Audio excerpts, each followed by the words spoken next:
Hello, my name is James Tyler. I'm the Vice President of Beautiful Kids. We're here at the office of Dr. Kimberly Salkey, local area dermatologist, and we're here to do an interview, first of all in honor of alopecia awareness, and second of all in honor of Black History Month. And our interviewee is Dr. Kim Salkey, professor and clinician at EDMS Dermatology. Dr. Salkey, why did you choose to study to become a dermatologist? Just by way of introduction, I'm Dr. Kimberly Salkey, and I'm an assistant professor of dermatology here at Eastern Virginia Medical School. My job includes seeing patients as well as teaching students who are in medical school and students who are studying to become physician assistants as well, and also dermatology residents. There are a lot of things that I love about dermatology. I have to say my interest started very early in that my mother is a retired dermatologist, and so I got some exposure even from the very beginning. I definitely wanted to be just like her when I grew up. Aside from that, though, there are a lot of things I like about the skin. It's something that's easy to see, and so when you're forming that partnership with patients, you can see what the problem is, they can see what the problem is, and you can work on it together. My interest in hair came about a little bit after my interest in skin. I could see that there was a real need in the area, and unfortunately there are a lot of questions we still don't have answers to regarding skin disease, which is why it's so fantastic that there are organizations like Beautiful Kids who are striving for more information. But because we don't have a lot of answers, it's an area where a lot of people don't necessarily want to focus. You know, in medicine we like to have a diagnosis, and then we like to have a cure. And hair loss is something where we just don't have that information just yet. So a lot of providers tend to shy away from it, but I could see that there was a need, particularly in this area, and decided to take up that need and see as many hair loss patients as I can and provide the best care that I can. What makes you continue to support Beautiful Kids? Supporting a group like Beautiful Kids is important to me because again, there's just such a big need in this community. Unfortunately, problems like hair loss are often considered cosmetic by insurance companies and sort of powers that be, and so patients don't get the care or attention or assistance that they need, sometimes even having their medical bills declined because hair loss is considered cosmetic. So any group that helps to address the needs of patients in that way is definitely worth supporting as far as I'm concerned. Sure.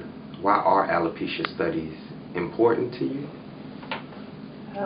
I think the answer there is the same. Alopecia studies are important because there's a lot of information we just don't know yet.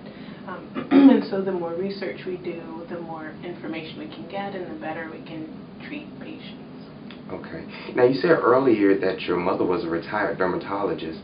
Have you ever experienced anyone in your family or in your immediate circle that has experienced skin disorders or hair loss?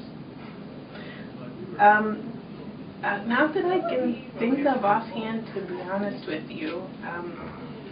Not really, but not having a direct, family connection certainly doesn't keep me from having a personal connection to my patients. So I definitely feel connected to them. Okay.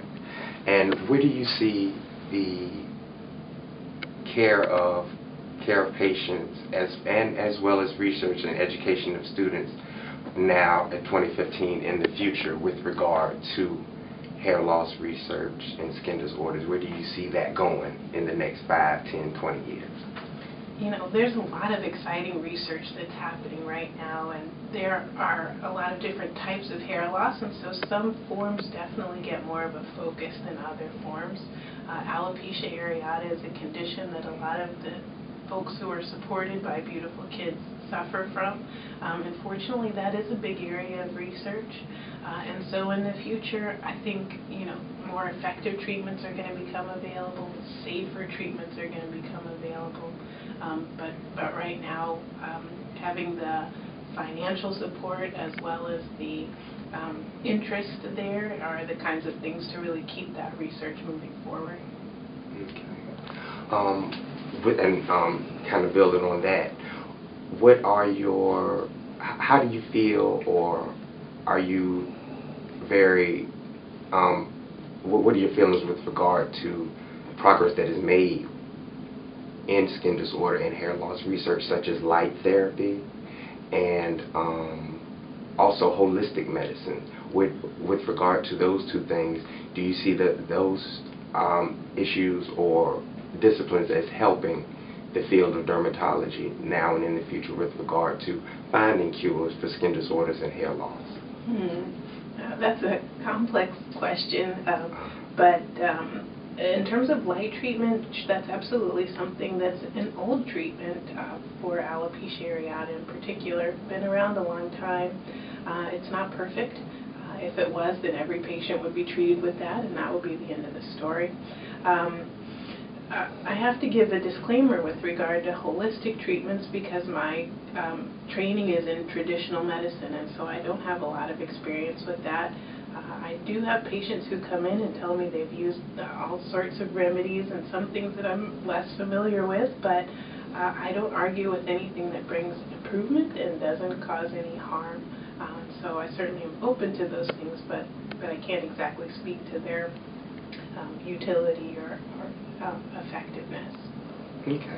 Okay, and in closing out, we do want to stress that, again, this is Black History Month, and we see you as a successful Black woman in the field of dermatology, physician, and we, support you very much in all you do for the community and for BKO. And BKO would like to take this moment to salute you and all the help that you've given us in volunteering your time over the last several years at each of our fundraisers, as far as being an expert consultant with regard to alopecia and dermatologic issues.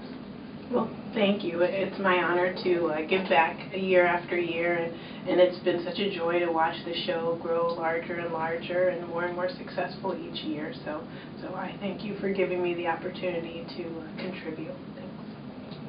Thanks.